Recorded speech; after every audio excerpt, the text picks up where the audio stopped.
नमस्कार, मिथिला मंच न्यूज में आपका स्वागत है। मैं हूं मनोज। बता दें कि बीपीएससी छात्रों के लिए ये बुरी खबर थी। जरा सोचिए उनकी भावनाओं को। दिन रात मेहनत कर, तैयारी कर, अपने कैरियर और नौकरी के लिए प्रयत्नशील इन युवाओं के जब सोच पर, इन लोगों की मेहनत पर जब कुठाराघात होता है, कुछ ऐसे प्राइवेट कॉलेज या फिर क्या सरकारी कॉलेज में भी जब इन छात्रों के साथ बेईमानी करते हुए पैसे लेन देन कर कुछ छात्रों को सफल कराने के लिए बड़े पैमाने पर साजिश रची जाती है, जिसका अगर भेद खुलता है तो पूरे बिहार में कोहराम मच जाती है। तो हम बता दें कि बीपीएससी के परीक्षार्थियों के लिए जब ये बुरी खबर आई और परीक्षा देने के बाद जब एक तो सबसे पहले एक जगह से दूसरी जगह भटकते रहे, कई जगह सेंटर पर जाने में कितनी समस्याएं होती है, और जब शाम में पता लगता है कि परीक्षा रद्द कर दिया गया तो सोचिए उनकी भावनाओं पर कितना कुठाराघात हुआ। ऐसे ही छात्रों का परीक्षा की तैयारी से उनका मन टूट जाता है और फिर वो अपने पद से अलग हो जाते हैं। इनकी भावनाओं को सरकार ने सुना और कहा कि ऐसे ही दंडाधिकारियों को जिनकी छवि अच्छी होगी उन दंडाधिकारियों को अब परीक्षा में लगाया जाएगा। यही नहीं, प्राइवेट कॉलेज जो बदनाम हो चुका है अब इस क्षेत्र में, प्राइवेट कॉलेज में अब इस तरह की परीक्षा का आयोजन नहीं किया जाएगा। चलिए हम आपको एक रिपोर्ट दिखाते हैं कि इसको लेकर के दरभंगा में भी आवाजें उठने लगी हैं। बिहार लोक सेवा आयोग ने 67वीं संयुक्त परीक्षा का पेपर लीक होने के बाद बड़ा फैसला लिया है। आयोग ने राज्य के सभी जिलाधिकारी को स्पष्ट निर्देश दिया है कि भविष्य में परीक्षाओं में किसी भी प्राइवेट कॉलेज में परीक्षा सेंटर नहीं दिया जाए। इसके अलावा बड़ी परीक्षाओं में स्वच्छ पदाधिकारियों को ही परीक्षा कार्य के लिए दंडाधिकारी नियुक्त करने के लिए निर्देशित किया गया है।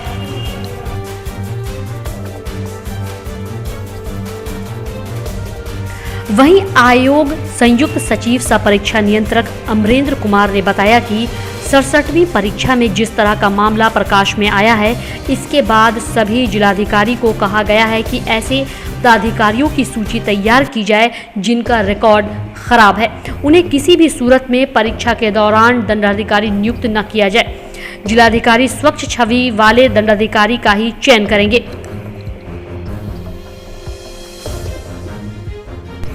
वहीं आपको बता दें कि इधर ईओयू व बीपीएससी के अधिकारियों को अब तक हुई जांच के बाद जो सूचनाएं प्राप्त हो रही हैं, इस हिसाब से परीक्षा केंद्र से ही गड़बड़ी के तार जुड़ रहे हैं। वहीं से प्रश्न पत्र वायरल किए जाने की सूचना मिली है।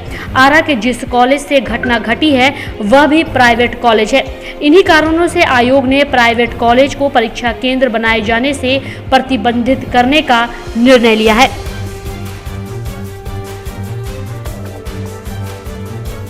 बीपीएससी की परीक्षा में छात्रों के मेहनत और उनके साथ हुए इस तरह की साजिश पर विजन कोचिंग के निदेशक अजय किशोर ने कहा कि इस तरह से छात्रों के मनोबल को गिराया जाता है। ऐसे लोगों पर कड़ी कार्रवाई करने की आवश्यकता है। बिहार लोक सेवा आयोग द्वारा आयोजित यह परीक्षा बिहार की सबसे बड़ी परीक्षा है और ये प्रतिष्ठा से जुड़ा हुआ है। जो प्रशासनिक अधिकारी राज्य की योजनाओं को क्रियान्वित करेंगे, उसके चयन के लिए ली जाने वाली परीक्षा में इस तरह की अनियमितता और अव्यवस्था और प्रश्न चिन्ह उठाता है राजनीतिक व्यवस्था पर और शासन व्यवस्था पर। जहाँ तक सेंटर का जो चयन की बात है, तो इसमें जो इस बार जो सेंटर का निर्धारण किया गया था वैसे क्षेत्रों में किया गया था, वैसे रिमोट एरिया में किया गया था जहाँ पे स्वाभाविक था कि इस तरह की अनियमितता हो। और सरकार को चाहिए कि जो उच्च शिक्षण संस्थान है, महाविद्यालय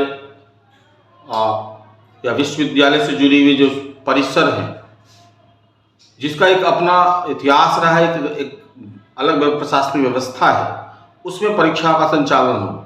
अगर ये जो उच्च शिक्षा के केंद्र परीक्षा का संचालन करने में असमर्थता दर्शाते हैं, तो यह भी दिखाता है कि प्रशासन और राजनीति का अब नियंत्रण नहीं रहा। परीक्षा फेयर हो, छात्रों के साथ अन्याय, कई छात्र रात रात भर जग करके ट्रेन के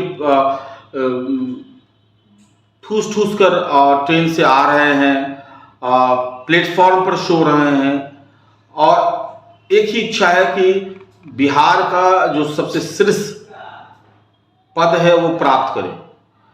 और उसके लिए अगर परीक्षा व्यवस्थित ढंग से न हो और उसमें उस शिक्षा के संस्थान सहयोग न करें और इस कारण रिमोट एरिया में जहां पर प्रशासनिक नियंत्रण मुश्किल हो जाता है वहां अगर एग्जाम कराएं तो अनियमितता होगी ही। और ऐसा लग भी रहा है कि शायद मैनेज करके उन सेंटरों को रखा गया जिससे कि कुछ अनियमितता हो सके। मेरा अनुरोध है कि सत्ता के शीर्ष पर बैठे हुए लोग, प्रशासन के शीर्ष पर बैठे हुए लोग उन केंद्रों पर परीक्षा कराएं जिस पर उस उच्च शिक्षा के जो केंद्र हैं जिस पर प्रशासनिक नियंत्रण आसानी से बनाया जा सकता है वहां एग्जाम कराया जाए। अगर वो अक्षमता दिखाते हैं या आनाकानी करते हैं तो इसमें कार्रवाई करनी चाहिए, क्योंकि कोई भी शिक्षा के संस्थान वह वित्त पोषित है राज्य के द्वारा।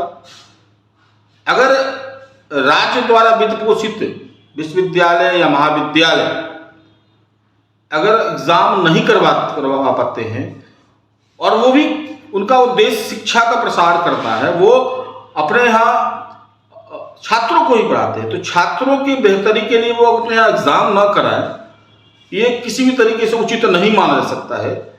सरकार इस पर विशेष कार्रवाई करे और कम से कम सेंटर का चयन अच्छे केंद्रों पर हो। और महाविद्यालय विश्वविद्यालय में बहुत संभावना है कि वहां पर सारा चीज एक जगह एक्यूमुलेट हो जाए। ये जो महाविद्यालय विश्वविद्यालयों के आनाकानी करने के कारण ही ऐसे सेंटर पर एग्जाम लिया गया जहां यह अनियमितता आसानी से बरती जा सकती है। सरकार को इस संदर्भ में कार्रवाई करनी चाहिए।